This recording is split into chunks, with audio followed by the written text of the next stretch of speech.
अस्सलाम वालेकुम, very good evening to all of you. Dawn news पर इन फोकस के साथ मैं हूं नादिया नकी। आज तो बड़ा ही जिसे कहते हैं भरपूर दिन था खबरों से।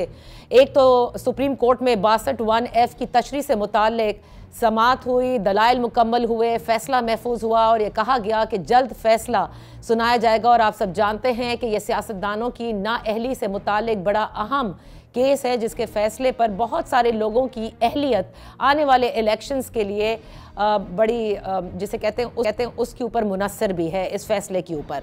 दूसरी जानिब जहां ये दलाइल मुकम्मल हो रहे थे, वहीं यकायक ये खबर आई कि सेनेट के अंदर 14 सेनेटर्स की मौजूदगी में 12 सेनेटर्स ने एक करारदाद जो कि इंडिपेंडेंटली दिलावर खान साहब ने जो है मुतारफ़ की, जिसमें आने वाले इंतखाबात को मुलतवी करने का कहा गया। इस करारदाद को मंजूर किया गया और इस करारदाद का जो मतन है उसमें दो तौजीहात दी गई इलेक्शंस मुलतवी कराने की। नंबर 1 तो उन्होंने ये कहा कि बहुत सारे इलाकों के अंदर सर्दी है, लिहाजा इंतखाबी अमल हो या वोटर्स हों, उनके लिए इस इंतखाबी सरगर्मियों में हिस्सा लेना जो है वो मुश्किल हो जाएगा। दूसरी जानिब फिर सिक्योरिटी के हवाले से बात की गई कि खैबर पख्तूनख्वा में, बलूचिस्तान में हालात सिक्योरिटी के साजगार नहीं हैं और ये हवाला दिया गया कि मौलाना फजलुर रहमान के ऊपर हमला हुआ, यानी जिसमें वो बच गए। उसके बाद जो है मोहसिन दावड़ साहब की गाड़ी पर फायरिंग की गई। फिर इसके बाद ये भी कहा गया कि एमएल वली को जो है वो थ्रेट कॉल्स जो है रिसीव हुई और फिर उमूमी तौर पर उन थ्रेट अलर्ट्स का भी जिक्र किया गया जो खुफिया इदारों की जानिब से पब्लिक रैलीज़ की सूरत पे उठाई गई हैं। और ये कहा गया कि ऐसे में ये ज़रूरी है कि इलेक्शन शेड्यूल को मुअत्तल किया जाए और इलेक्शंस को मुलतवी किया जाए। अब इसके बाद जिस किस्म से हमने देखा कि मुख्तलिफ सियासी जमातों की जानिब से बड़ा शार्प रिएक्शन भी आया और ये सवाल उठने लगे कि यकायक ये करारदाद आई कैसे, और फिर 14 सेनेटर्स की मौजूदगी में 12 सेनेटर्स की अप्रूवल से इस करारदाद के क्या मायने हैं। इस करारदाद के मतन में बड़ी एक और अहम बात सुप्रीम कोर्ट के हवाले से भी की गई है। तो आज ज़रा हमारे साथ मौजूद है, सीनियर कानूनदान भी हैं, पाकिस्तान पीपल्स पार्टी से ताल्लुक़ भी है, एतजाज़ एहसन साहब, आपका बेहद शुक्रिया फॉर बीइंग इन फोकस। ये सवाल उठाते हैं कि क्या आज की जो ये सेनेट में करारदाद है वो जमहूरियत के ख़िलाफ़ साजिश है, और फिर इस करारदाद से सुप्रीम कोर्ट को किस किस्म का पैगाम दिया गया है। Thank you so much for joining us. पहले तो एतजाज़ एहसन साहब, सुप्रीम कोर्ट की जो ये करारदाद आई है, 12 सेनेटर्स ने इसकी हिमायत की है, ये करारदाद आप इसको किस तरह से देखते हैं? ये क्यों आई है और क्या वाकई सर्दी इतनी है, हालात इस कदर ख़राब हैं कि इलेक्शंस को मुलतवी होना चाहिए? नहीं, इलेक्शंस को तो बिल्कुल मुलतवी नहीं होना चाहिए और चेयरमैन बिलावल ने पीपल्स पार्टी की जानिब से तो हतमी बात कर दी है, उससे मैं कोई बढ़ा नहीं सकता हूँ वो कि हम नहीं चाहते कि 8 फरवरी से आगे जाएं ये इलेक्शंस, और कोई जवाज़ नहीं है इलेक्शंस का। मोहसिन दिलावर साहब की जान बची है, उसके हम बहुत मुतमईन हैं। अल्लाह ताला ने बड़ी मेहरबानी की है, क्योंकि चंद ऐसी शख्सियात में से हैं जिनको कोई अगर जिनकी जान पे कोई वार हो गया, उसमें मौलाना फजलुर रहमान भी हैं और नवाज़ शरीफ हैं, चेयरमैन बिलावल हैं, आसिफ अली जरदारी साहब हैं, मरियम नवाज़ शरीफ हैं।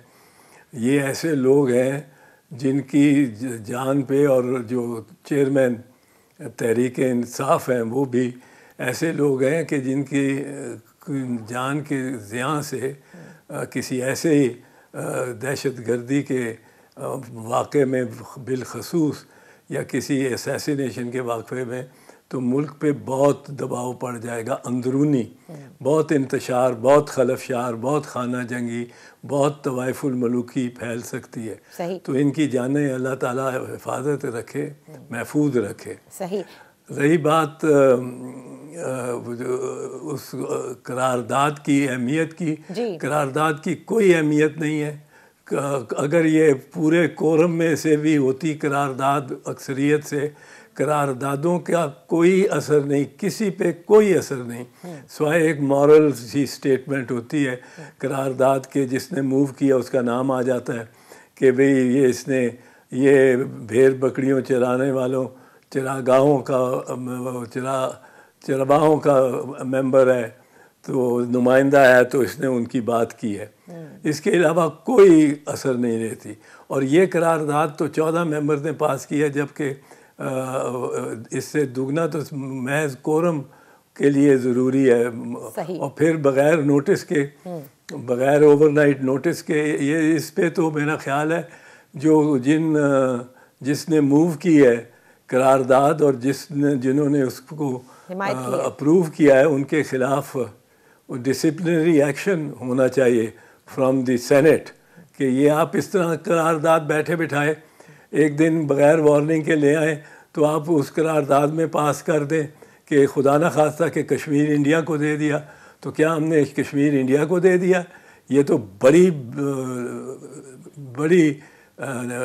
गफलत और बड़ी कैलकुलेटेड परहैप्स एक सोच है जिसको एक कंस्पिरेटोरियली लगाने की कोशिश की है गई है। अच्छा, शुक्र है करारदाद की कोई अहमियत नहीं है जैसे आपने कहा एतजाज़ साहब, लेकिन देखिए जो करारदाद का मतन तो मुआखज़ा होना चाहिए। अच्छा, जो मतन है इसके अंदर ये मुझे ऐसा लगता है जैसे सुप्रीम कोर्ट को भी एक तरह से पैगाम दिया गया है, जिन्होंने ये कहा है कि 8 फरवरी 2024 आम इंतखाबात के लिए पत्थर की लकीर है। करारदाद के मतन में ये लिखते हैं कि reaffirms that while holding the judgment of the honourable supreme court of Pakistan regarding the elections date in the highest esteem for the upper house of the parliament, the Senate of Pakistan being the defender of the rights of all federating units, उसका ये ज़ाहिर इस्तेकाक है कि वो ये सब करे। तो Nadia let this go into the trash can and let us not discuss it anymore। अच्छा, तो ये ट्रैश कैन के लिए, हाँ, ये trash can, throw it, I am throwing it into the trash can। Okay, अच्छा एतजाज़ साहब, अब आते हैं अगली बात पर आते हैं जो बहुत अहमियत का केस है इस वक्त, वो 62(1)(f) की तशरीह जो है, जिसके आज दलाइल मुकम्मल हुए, फैसला महफूज हुआ। आने वाले इंतखाबात के लिए नवाज शरीफ के लिए भी ये उतनी अहमियत की हामिल है इसका फैसला जितना जहांगीर तरीन के लिए और दीगर सियासतदानों के लिए। पहले तो मैं ये जानना चाहती हूँ कि आज जब आगाज़ हुआ, चीफ जस्टिस ऑफ पाकिस्तान के रिमार्क्स थे कि जो इंडिविजुअल केसेस है रिगार्डिंग इलेक्शंस वो बाद में दूसरी बेंचेस को भी दिए जा सकते हैं, अलग सुने जाएंगे। इस वक्त हम 62(1)(f) की तशरीह कर रहे हैं, तो जो भी ये फैसला आएगा, जो भी फैसला आता है उसका इत्तलाक क्या इन तमाम सियासतदान जो इस वक्त नाअहलियत भुगत रहे हैं उस पर इसका इत्तलाक होगा, या उन सब के केसेस फर्दन फर्दन भी होंगे? केसेस तो फर्दन फर्दन होंगे, वो तो फर्दन फर्दन रिलीफ मिल सकती है। जो इनफरादी तौर पे उनके ख़िलाफ़ फैसला है उसको सेट असाइड तो अल्टीमेटली वही कोर्ट करेगी जिसके सामने वो केस है। लेकिन मैं एक और चीज़ इसमें बड़ी इम्पॉर्टेंट जो समझता हूँ देखने वाली है कि चीफ जस्टिस साहब ने 6 बंदों के 6 इस वक्त ज़्यादा से ज़्यादा अफराद शहरी पाकिस्तान के इस शिक की इस तशरीह के तहत आए हैं। एक उनमें से मियाँ नवाज शरीफ है, एक जहांगीर तरीन है और 4 दीगरान हैं, सैफुल्लाह बलोच हैं एक और 3। अब 6 बंदों के लिए तो बड़ी उजलत से केस सुना जा रहा है। आप चीफ जस्टिस साहब ने फरमाया कि हम 10 तारीख से पहले इसको निपटाना चाहते हैं और इस पर हतमी बात करना चाहते हैं, क्योंकि 11 तारीख गालबन आखिरी दिन है वो लेने के लिए, निशान लेने के लिए। अब ये 6 बंदों के लिए इतना एहतमाम हो रहा है। दूसरी तरफ मैं आपको अर्ज़ करूं 12 करोड़ आदमियों का एक केस है, जिसमें 12 करोड़ आदमियों का स्टेक है इसी इलेक्शन में। वो कौन सा है कि एक बहुत बड़ी पार्टी को, सबसे बड़ी या सबसे छोटी, तीनों में छोटी पर बड़ी पार्टी को उसके निशान, बैट का निशान को हज़फ कर दिया है इलेक्शन कमीशन ने, ये समझते हुए कि ये उनका इख्तियार है।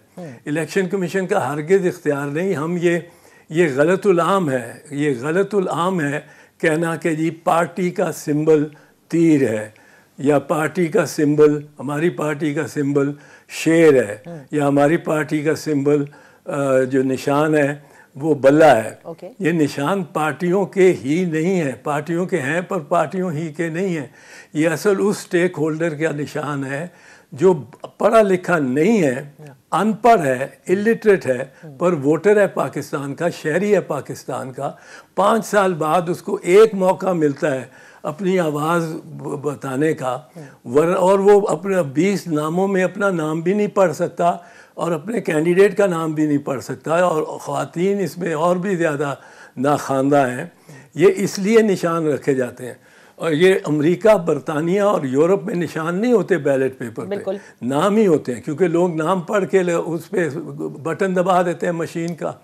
ये भारत में, बांग्लादेश में, पाकिस्तान में, साउथ एशिया में ये रिवाज है नामों का के साथ वो निशान का, और लोग जाते हैं तलवार पे निशान डालने, ये कहते हुए कि भाई मैं बिलावल भुट्टो को वोट डालना चाहता हूँ, और वो जाके तीर का, उसको कहा जाता है बाबा तीर का निशान है बिलावल, चेयरमैन बिलावल का, वो तीर पे लगा देता है, सही, या शेर पे या बल्ले पे।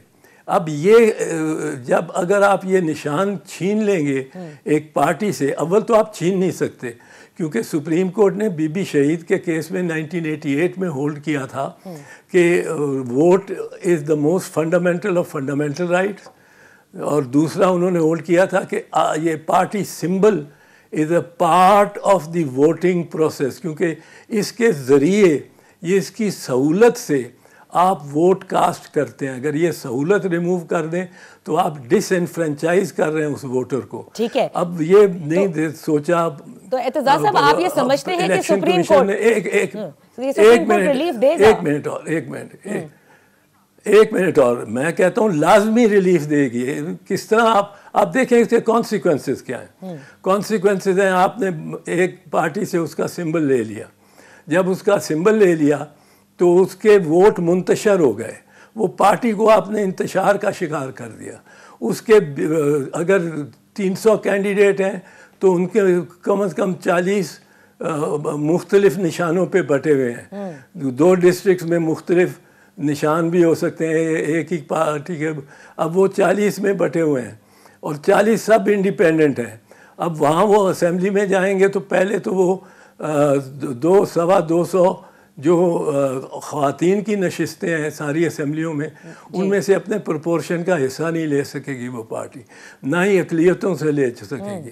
फिर उसके सारे बंदे जब इंडिपेंडेंट हो जाएंगे उसके डिसिप्लिन में नहीं रहेगी। क्या 63A, क्या 63, क्या डिफेक्शन, आपने उस पार्टी को डिज़ोल्व कर दिया अमलन। आप वो नहीं कर सकते इनडायरेक्टली जो आप डायरेक्टली नहीं कर सकते। असेंबली पार्टी को डिज़ोल्व करना सिर्फ और सिर्फ सुप्रीम कोर्ट का महाकमा है। अच्छा। सुप्रीम कोर्ट अंडर आर्टिकल 17 एक पूरी इंक्वायरी करता है on the reference by the government, जिसका नैप पे नेशनल अवामी पार्टी पे हुआ के खिलाफ हुआ इन 1974 जजमेंट आई, और उसके बाद वली खान वर्सेस फेडरेशन केस भी रिपोर्टेड जजमेंट भी है। अब उसमें ये हक सिर्फ सुप्रीम कोर्ट को है कि किसी पार्टी को डिज़ोल्व करे या डी रजिस्टर करे। ठीक है। अब ये पार्टी भी है, पार्टी अपनी जगह है, और उसका सिंबल आप निकाल रहे हैं। You are trying to do indirectly what you can't do directly, और आप डिसएनफ्रेंचाइज कर रहे हैं वोटर्स को, 12 करोड़ वोटर्स को। अच्छा, तो आउट ऑफ होम। एक चीज है, आपने कहा बल्ले का निशान जो है वो लेना, एक तो ये सबसे इंपॉर्टेंट केस है सुप्रीम कोर्ट के पास, जो आप कहते हैं कि 12 करोड़ का है, बनिस्बत आपने इसका मवाजना किया 62(1)(f) के। लेकिन क्या आप नहीं समझते कि हमारे यहाँ जिस तरह से सियासतदानों को नाअहल किया जाता है, लेट्स फॉरगेट अबाउट इट कि वो कौन से नाम हैं, उनमें कौन कौन किस किस्म की कुव्वतें जो हैं वो हमेशा इन्वॉल्व रही हैं। वंस एंड फॉर ऑल इसकी तशरीह भी तो ज़रूरी है कि क्या सियासतदानों को ताहयात नाअहल करना ठीक है, ठीक अमर है, और जब जिस तरह से होता है वो हमेशा गैर जमहूरी कुव्वतें ही करवाती हैं। देखें बीबी, जो ये 6 करोड़ वाला या 12 करोड़ वाला मामला है, ये तो इंतशार फैला देगा, सारी इमीडिएट इंतशार, वो उसमें कोई फ़र्क नहीं पड़ता। आप देखें बहुत सारी हर साल ऐसे केसेस होते हैं जिसमें नाअहली का दावा होता है कि ये अहलियत नहीं रखता,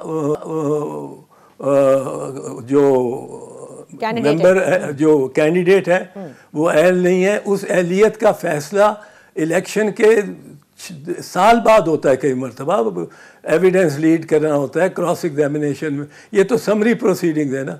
साल बाद अगर फैसला हो जाए कि ये वाकई अहल था तो वो उसको वो सीट जो है वेकेंट होती है, he can fight the by election. ये तो कोई अर्जेंसी नहीं है इन 6 आदमियों के लिए, they can come back. But अगर 12 करोड़ को एक ऑप्शन आपने निकाल ली और उनमें से 6 करोड़ हुए जो ना दहिंदा भी ना खानदा भी हैं, इलिटरेट भी हैं, और वो वोट भी डालना चाहते थे इस पार्टी को, उनको तो इररेपरेबल लॉस हो गया ना। सारे पॉलिटिकल सिस्टम को इररेपरेबल लॉस हुआ। असल में प्रॉब्लम ये है, मैं जो समझाऊँ और मैं समझा रहा हूँ और भी मीडिया पे, और मैं चाहता हूँ ये वकला भी बहस करें और कोर्ट के सामने लाएं कि ये हमारे एक गलतुल आम है, उस पे हम चलते हैं। गलतुल आम है कि जी सिंबल पार्टी का सिंबल, तहरीक इंसाफ का सिंबल बल्ला, मुस्लिम लीग नवाज का सिंबल शेर, पीपल्स पार्टी का सिंबल तीर। ये पीपल्स पार्टी का सिंबल नहीं है, ये सिर्फ नवाज शरीफ का सिंबल नहीं है, ये सिर्फ पीटीआई का सिंबल नहीं है। सही। ये उनका भी सिंबल है, लेकिन असल स्टेक होल्डर इसमें वो वोटर है जो जिसको वोट डालने से आप बिल्कुल महरूम कर रहे हैं, क्योंकि वो तो पहचानता ही अपने कैंडिडेट का, मोहर उसने अकेले जाके लगानी तीर पे है और तीर ही को पहचानता है। एतजाज एहसन साहब, यहाँ पर एक छोटी सी ब्रेक लेते हैं, ब्रेक के बाद वापस हाजिर होंगे।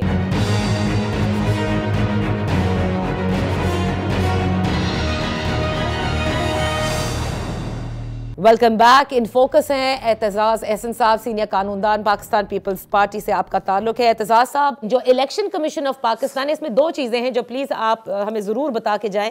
इलेक्शन कमीशन ऑफ पाकिस्तान को 16 माह की हुकूमत ने तरमीम के तहत इख्तियारात में भी इजाफा किया उसको, ताकि जो है free fair and transparent elections कराए जा सके। वो कहता है हमारा इस्तेहकाक है पार्टियों की रजिस्ट्रेशन भी, पार्टी सिंबल भी देना। एक बात यह हो गई। दूसरी बात जो है, क्या ये जो इलेक्शन कमीशन ऑफ पाकिस्तान के एक्ट में जो तरमीम की थी 16 माह की हुकूमत ने, I am coming to the नाअहली, उसमें क्या जो कानून साजी की गई कि कहीं भी अगर नाअहलियत की मुद्दत नहीं लिखी गई तो 5 साल होगी, क्या रेट्रोस्पेक्ट में ये हो सकता है apply, is my question.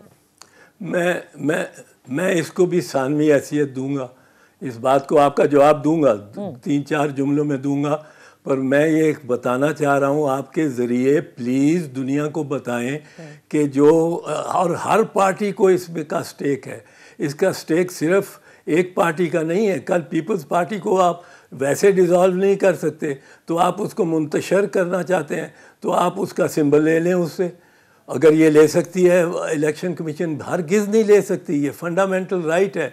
Supreme court के केस मेरा किया हुआ है, बीबी शहीद का केस 1988 का, जब हमने तीर का सिंबल लिया था, हमने ये बहस करके ये बड़ी मुश्किल से लिया था, और फिर वो अब पीपल्स पार्टी की प्रॉपर्टी है, कोई नहीं छीन सकता उससे वो सिंबल। इसी तरह शेर का सिंबल नून का सिंबल है। ये केस बहुत ज़्यादा इम्पोर्टेंट है then that of Nawaz Sharif और जहांगीर तरीन। अगर ये मौका मिस भी कर जाते हैं इलेक्शन लड़ने का, तो बाई इलेक्शन हो जाएगी, जब उनको होल्ड किया जाएगा कि भाई इनका मौक़िफ़ दुरुस्त है, ताहयात वो नहीं हो सकती नाअहली।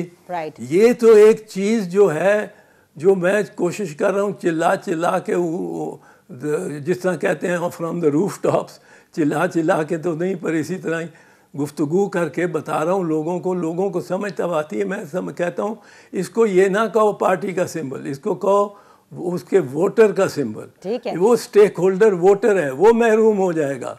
और इतने ज़्यादा महरूम होंगे अगर वोटर 12 करोड़ सारे के सारे तो ऑप्शन लेने से महरूम होंगे, लेकिन जो उनके वोटर हैं तहरीक इंसाफ के, वो 12 में से 2 करोड़ हो, 4 करोड़ हो, 6 करोड़ हो, कितने हो, 7 करोड़ हो, उनको वो सारे महरूम हो गए फ्रॉम। ठीक है सर, तो अब now coming to my last part of the question, जो आपने कहा कि मैं जवाब जरूर दूंगा इसका, कि रेट्रोस्पेक्ट में कानून अप्लाई करने का कहा जा रहा है। रेट्रोस्पेक्ट में जजमेंट्स जो हैं they will determine, the court will determine कि रेट्रोस्पेक्टिव इफ़ेक्ट इसको देना है कि नहीं देना।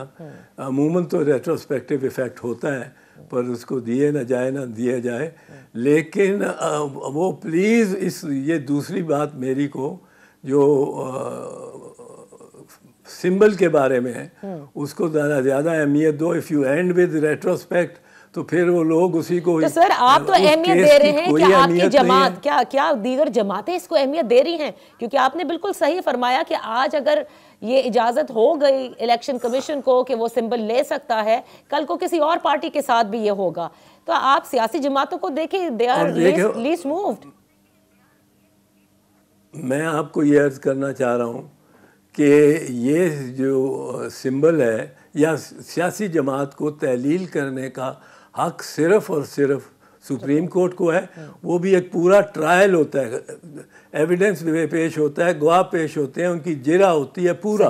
एक वोट आपने निकालना हो, ये मुझे एक बात और कह लेने दें, एक वोट अगर वोटर लिस्ट से निकालना हो, कहें कि जी ये मर गया, इसकी जगह कोई जाली वोट डाल देता है, तो उसके भी पूरी इंक्वायरी होगी। पूरा एक इलेक्टोरल रोल्स एक्ट के तहत एक पूरी सिविल सूट की तरह एविडेंस लीड किया जाएगा कि ये मर गया है, किधर गया है, और वो इसी तरह नहीं निकाला जा सकता। You can not डिसएनफ्रेंचाइज one single voter without legal due process. So how can you डिसएनफ्रेंचाइज 70 million voter without any? उनको तो शो कॉज नोटिस देंगे। मेरा क्या कसूर है अगर मेरे लीडरशिप ने कोई काम ख़राब किया या गलत किया कि मेरा से वोट ही ले लिया जाए? और मैं करोड़ों में हूँ, मैं गरीब हूँ, मैं ना और मेरे पास यही एक मौका है 5 साल बाद कि मैं अपनी एक छोटी सी राय एक पर्ची पे डाल के डब्बे में डाल सकूं। बिल्कुल आपने सही फरमाया। अब आप देखते हैं कि सुप्रीम कोर्ट किस तरह से इस केस को, क्योंकि जाहिर है वहाँ पे पिटिशन फाइल हुई है, कब टेकअप करता है और किस तरह से क्या फैसला दिया जाता है, आया ये निशान वापस मिलता है या नहीं मिलता। But thank you so much Aitzaz Hasan साहब फॉर बीइंग विद अस। यहाँ पर एक छोटी सी ब्रेक लेते हैं। ब्रेक के बाद जब वापस हाजिर होंगे तो बात करेंगे रऊफ हसन साहब से, तहरीक इंसाफ के तर्जुमान।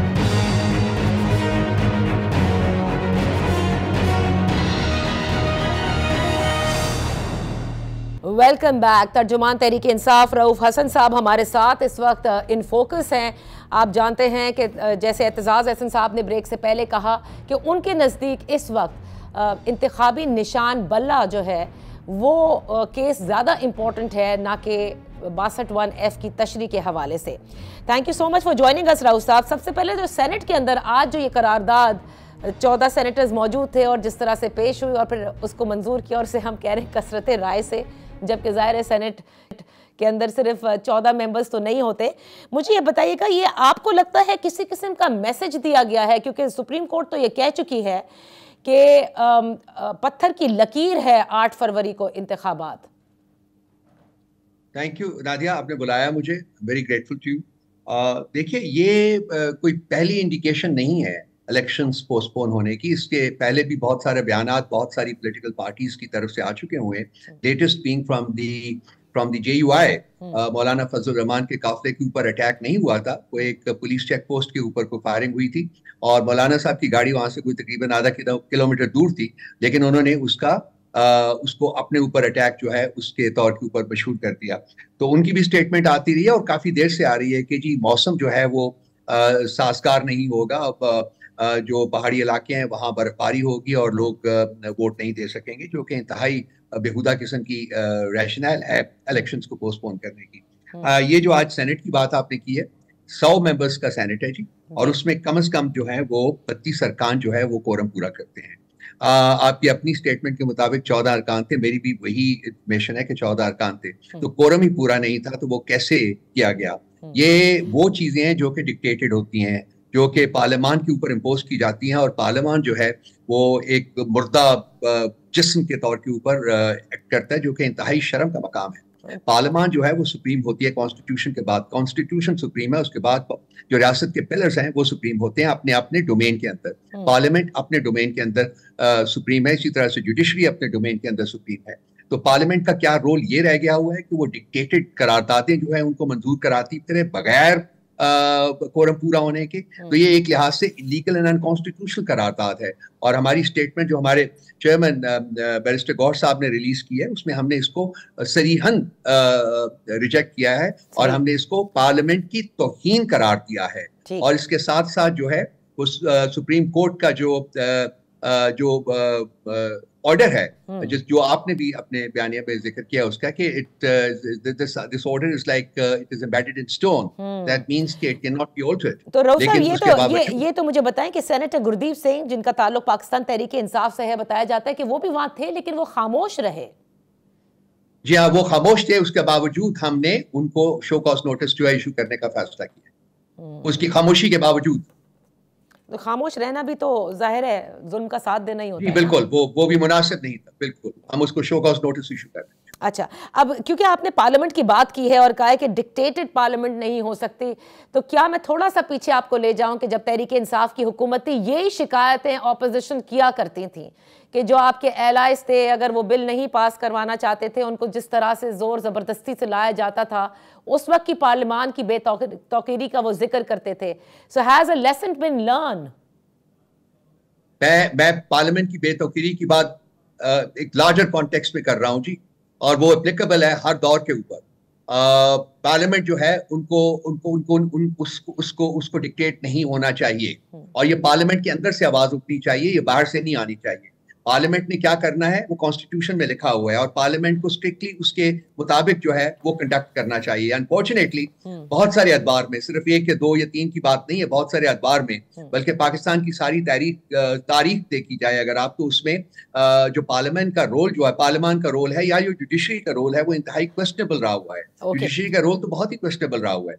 तो मेरी कंटेंशन हमेशा से यही रही है, और हमारी पार्टी भी टोटली कंफर्म करती है इसको, कि पार्लियामेंट जो है उसको मुकम्मल आजाद होना चाहिए, और आइन के दायरे में रह के उसको अपना काम जो है वो करना चाहिए, और उसमें सिर्फ रियासत का इंटरेस्ट जो है वो सुप्रीम होना चाहिए। अच्छा रऊफ साहब, अब क्योंकि बहुत इंपॉर्टेंट आपने, क्योंकि आज के उस पर एक जारी भी कर दिया है अपना बयान तहरीक इंसाफ की जानिब से, उनके चेयरमैन की जानिब से, मुझे ये बताइएगा जो बल्ले का निशान है, इसके हवाले से जाहिर है आपकी पार्टी के लिए एक बड़ा चैलेंज भी है, और मेरे ख्याल से ये अगर ये बल्ले का निशान आपको रिलीफ नहीं मिलता सुप्रीम कोर्ट से, and this symbol is not with you any more, तो ये आप लोगों के लिए भी इसलिए भी चैलेंज होगा क्योंकि आप लोगों का ये दावा है कि पाकिस्तान की मकबूल तरीन आप लोग जमात हैं, यानी सारी जमातें एक तरफ और तहरीक इंसाफ एक तरफ। तो ये किस तरह से फिर आपका प्लान बी क्या होगा? क्या किसी जमात के साथ फिर इलाक़ करेंगे ताकि सारों को, वरना तो इंडिपेंडेंट के अलग अलग निशान होते हैं, ये किस तरह से होगा? देखिए, सबसे पहली बात तो ये है कि ये जो सिंबल है, इलेक्शन सिंबल है, ये पार्टी का हक उतना नहीं है जितना कि पाकिस्तान के अवाम का है, पाकिस्तान के वोटर्स का है, ये उनका हक है। और अगर किसी पॉलिटिकल पार्टी को उसका इंतखाबी निशान अलॉट नहीं करती इलेक्शन कमीशन, तो वो पार्टी के हक की हक तलफी से बहुत ज्यादा वो वोटर्स की डिसएनफ्रेंचाइजमेंट का मामला है, वो वोटर्स को और हमारी इस वक्त एक रफ एस्टिमेट के मुताबिक तकरीबन 9 से 10 करोड़ लोग जो हैं वो इस बल्ले का निशान ना मिलने से डिसएनफ्रेंचाइज होंगे, और ये एक बहुत बड़ा डाका होगा अवाम के हकूक के ऊपर, जो कि इलेक्शन कमीशन ऑफ पाकिस्तान डालेगी। And I hope better sense will prevail, I hope sanity will prevail, and Pakistan Tehreek Insaf को उनका निशान जो है वो मिलेगा।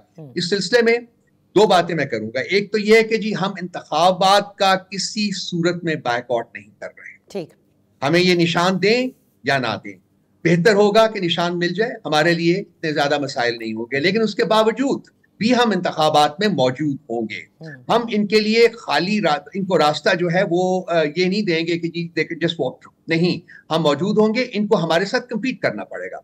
बैकअप प्लान्स हमारे पास मौजूद हैं, मैं अनफॉर्चुनेटली इस वक्त उनके बारे में डिटेल में बात नहीं कर सकता, लेकिन हम किसी ना किसी सूरत में, मैं अपने फॉलोअर्स को, अपने मेंबर्स को पार्टी के और अब बाकी तमाम लोगों को भी ये रीइटरेट करना चाहता हूं कि पीटीआई किसी सूरत में, किसी हालत में इलेक्शंस को फोरफीट नहीं करेगी। आज इलेक्शंस में अपनी पार्टिसिपेशन को, we will be there in the elections and we will fight it out to the end. अच्छा रऊफ हसन साहब, अभी हाल ही में मरवत साहब का जो बयान आया था, उसके हवाले से बताइएगा कि उन्होंने तो बाकायदा चीफ जस्टिस ऑफ पाकिस्तान के हवाले से जो बयान दिया, तो एक तरफ आप लोग सब कहते हैं कि हम इदारों की बेतौकीदी भी नहीं करना चाहते, ज़ाहिर इंस्टीट्यूशंस जितनी भी हैं पाकिस्तान के अंदर, और एक तरफ इस किस्म की जो आप लोगों की जानिब से आता है, तो या तो ये पार्टी का मौक़िफ़ समझा जाए, ज़ाहिर है he is also on a position. देखिए, कल मैंने रात को ही इसके बारे में क्लैरिफिकेशन इशू कर दी थी, अगर आप उसको एक्सेस कर लें तो देख लीजिए कि हमने कहा था कि पार्टी में बहुत किस्म के लोग मौजूद हैं, लेकिन लाजमी नहीं कि हर बंदा जो है वो पार्टी की पोजीशन और पार्टी की पॉलिसी को रिप्रेजेंट करे। हमने उनके इस बयान से अपने आप को इमीडिएटली डिस्टेंस किया था through a press release which was published in the newspapers and on the social media. So वो एक है, हम इस सिलसिले में एक डिटेल्ड बयान जो है वो आज या कल जारी करें। तो यही तो पार्टी की पॉलिसी जो है उसके बारे में, तो रऊफ साहब यही तो आपके जो नाकदीन हैं वो कहते हैं, या जो सियासी पंडित हैं, कि इस वक्त पार्टी का जो कंट्रोल है वो एक्चुअल लोगों के पास से निकल करके मुख्तलिफ लॉयर्स के पास चला गया, इसलिए हर कोई अपनी मर्जी की बात कर रहा है। मतलब there is no centralised thing happening. Nadia, मैं इस बात से बिल्कुल एग्री नहीं करता। अनफॉर्चुनेटली ये बिल्कुल सही बात नहीं है। देखिए, वो जो हमारे वकील लोग हैं वो भी पार्टी के मेंबर्स हैं, वो भी बड़ी देर से पार्टी में मौजूद रहे हैं। पार्टी का कंट्रोल जो है वो इमरान खान के अपॉइंटेड चेयरमैन के पास है, और एडवाइस जो है वो इमरान खान साहब खुद देते हैं। पार्टी पॉलिसीज के बारे में जो प्रिंसिपल एडवाइस है वो उन्हीं की तरफ से आती है, चेयरमैन साहब के थ्रू रूट होती है, और चेयरमैन साहब जो है उसको इम्प्लीमेंट करने के पाबंद हैं। सो ये कहना कि जी पार्टी के में कंट्रोल जो है वो कहीं और चला गया, ये मुनासिब नहीं है और ये ठीक भी नहीं है। बिल्कुल बिल्कुल पार्टी एक यूनाइटेड कोहेसिव यूनिट के तौर के ऊपर ऑपरेट कर रही है, और वक्त गुजरने के साथ साथ और यूनाइटेड होगी और कोहेसिव होगी और स्ट्रॉन्ग होगी। ये आने वाले इलेक्शन से अब ये लोग अगर भागे ना तो उनको पता चल जाएगा कि पीटीआई जो है वो कितनी बड़ी ताकत है इन दी पॉलिटिकल एरिना, और किस तरीके से इन तमाम लोगों जो कि यकजा हैं एक तरफ खड़े हैं। पीटीआई अकेली ने पास्ट में भी इनका मुकाबला किया है और अब भी इनका मुकाबला करें। अच्छा, एक ही जो पहले मैं इधर हॉर्स ट्रेडिंग पर आ जाऊं, क्योंकि बैरिस्टर गौहर बार बार इसका जिक्र करते हैं कि अगर इंतखाबी निशान नहीं दिया तो आप हॉर्स ट्रेडिंग के बाजार को गर्म कर रहे हैं। तो देखिए, जिनको टिकट्स आप देंगे जाहिर है वो आपके पुरएतमाद है ना, तो व्हाई डू यू फील कि वो आपकी पार्टी छोड़कर चले जाएंगे? देखिए वो जब टिकट है, आपको पता है कि सुप्रीम कोर्ट का एक फ्लोर क्रॉसिंग का जो एक 2 साल या 2.5 साल पहले उन्होंने वो बिल पास किया, उन्होंने एक एडजुडिकेशन की थी, वो बहुत देर से उसकी डिमांड की जा रही थी, और वो हॉर्स ट्रेडिंग को रोकने के लिए किया था कि जी फाइनेंस बिल और leader of the house and leader of the opposition के इलेक्शन के दौरान जो है पार्टी के मेंबरान हैं वो पार्टी के डायरेक्टिव्स के मुताबिक वोट करेंगे और वो फ्लोर क्रॉसिंग नहीं कर सकेंगे। इसकी कोई वजह थी, सुप्रीम कोर्ट के इस एडजुडिकेशन की कोई वजह थी, एक हिस्ट्री रही है पाकिस्तान में हॉर्स ट्रेडिंग की, और उसको खत्म करने के लिए की गई थी। अब जब हम अब इस इलेक्शन में जाएंगे, इस इन केस कि हमें इलेक्शन सिंबल नहीं मिलता, बल्ला नहीं मिलता, तो हमने लेट्स से हाइपोथेटिकली हम ये डिसाइड करते हैं कि हमने इंडिपेंडेंस को सपोर्ट करना है। अब इंडिपेंडेंस के ऊपर पार्टी का कंट्रोल नहीं होगा। इंडिपेंडेंस पार्टी की सपोर्ट से इलेक्ट तो हो जाते हैं, लेकिन उनके ऊपर हमारा कोई लीगल या कॉन्स्टिट्यूशनल कंट्रोल नहीं होगा, उनको बाइंड नहीं कर सकते। इसका मतलब ये नहीं कि हम उनको ट्रस्ट नहीं करेंगे। अगर हम डिसाइड करते हैं कि हमने इंडिपेंडेंस को सपोर्ट करना है, तो लाजमी बात है हम ऐसे लोगों को सपोर्ट करेंगे जो पार्टी के साथ जिनका एक रिश्ता रहा है, पार्टी के साथ एक ताल्लुक रहा है, और पार्टी को उनमें ट्रस्ट और कॉन्फिडेंस है। लेकिन उसके बावजूद एक एलिमेंट ऑफ रिस्क तो मौजूद है ना, तो हम उस एलिमेंट ऑफ रिस्क की बात करते हैं, क्योंकि जिस तरीके से पीटीआई की हुकूमत को निकाला गया था जब सिंध हाउस में हॉर्स ट्रेडिंग का एक वहां पूरा डेरा लगा था, वो सबको याद होना चाहिए। तो ये कोई बईद नहीं है कि इस किस्म की हिस्ट्री जो है उसको दोबारा रिपीट करने की कोशिश की जाए। रऊफ हसन साहब, यहाँ पर एक छोटी सी ब्रेक लेते हैं, ब्रेक के बाद वापस हाजिर होंगे।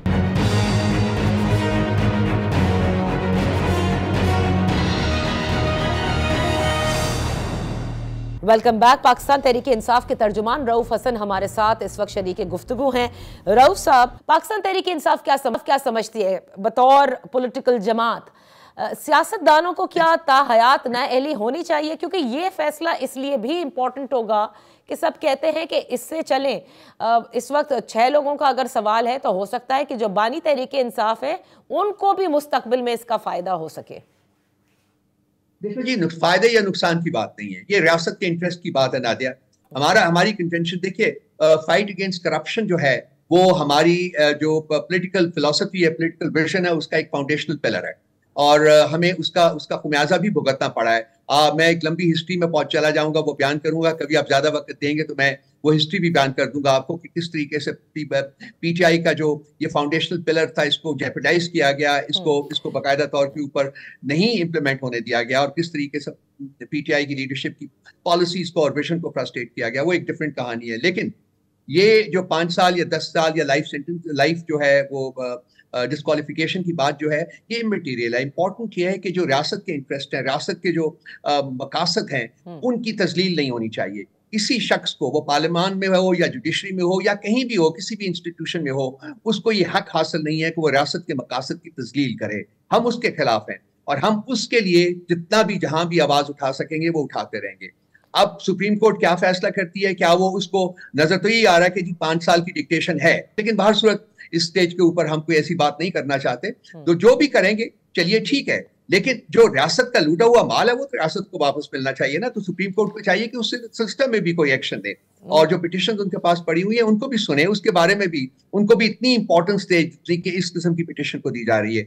हमारी सुप्रीम कोर्ट से दरख्वास्त ही रही है, हमेशा दरख्वास्त रही है कि जो लेजिटिमेट आप लोगों के लिए भी अदालतें खुला करती थी, ऐसी बात नहीं है रऊफ साहब, रातों को भी अदालतें खुली हैं। ये तो शिकायत थी उस वक्त पिछले दौर में कि जब चाहते थे जो करते थे फौरी तौर पर सुना करते थे। हमारे लिए रात को अदालतें नहीं खुली नादिया बीबी, आई एम सॉरी। चले उसको छोड़ देते हैं, लेकिन इंतजार होता था कि बानी तहरीक इंसाफ कब आएंगे। अदालतें वेट किया करती थी, फिर वो आया करते थे।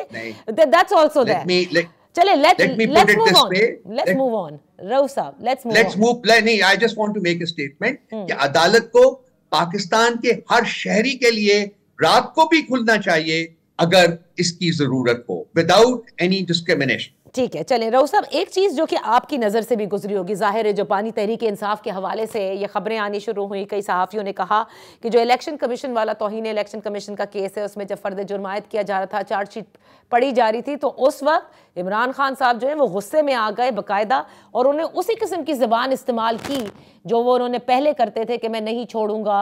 I mean this is not quote unquote, but this is what कई सहाफियों ने इसको कोट किया है और बताया है। तो क्या हुआ था, क्या वो वाकई he was very furious about it? देखिए, ये बिल्कुल गलत है।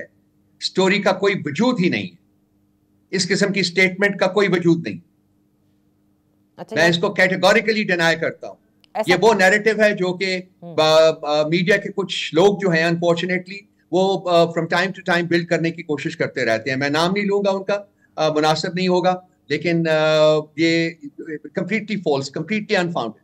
ओके रऊफ साहब, ये मुझे बताएगा लेवल प्लेइंग फील्ड के हवाले से भी जाहिर है सुप्रीम कोर्ट में इस वक्त आपका केस चल रहा है, समाअत भी अब होनी है अगली जो है, लेकिन आज तो ट्रिब्यूनल्स की जानिब से काफ़ी रिलीफ मिल रहा है। तो आप प्योरली इलेक्शन कमीशन के ऊपर क्या अभी भी उतना ही सवाल उठाएंगे? देखिए, सारे मराहल से गुजर करके पहले नॉमिनेशन पेपर्स की फाइलिंग हुई, उसके बाद जो है वो स्क्रूटनी के बाद मुस्तरद हुए, फिर आप एपलेट ट्रिब्यूनल्स में गए, वहां से रिलीफ तो मिल रहा है ना? देखिए, हमारा बहुत देर से ये मुतालबा रहा था इलेक्शन कमीशन से कि जो पिटिशन है वो जुडिशरी के अंडर सुपरविजन के अंडर ये इलेक्शंस करवाए जाते हैं, लेकिन अनफॉर्चुनेटली उन्होंने इस दफा जुडिशरी को रिप्लेस किया with the executive, with the bureaucracy. और ब्यूरोक्रेसी के बारे में अपने खदशात का इजहार हमने बरमला और बारहा किया था और कहा था कि जी इनसे किसी किस्म के इंसाफ की उम्मीद नहीं की जा सकती क्योंकि ये एग्जीक्यूटिव के मातहत होते हैं, और एग्जैक्टली उसी तरीके पे हुआ।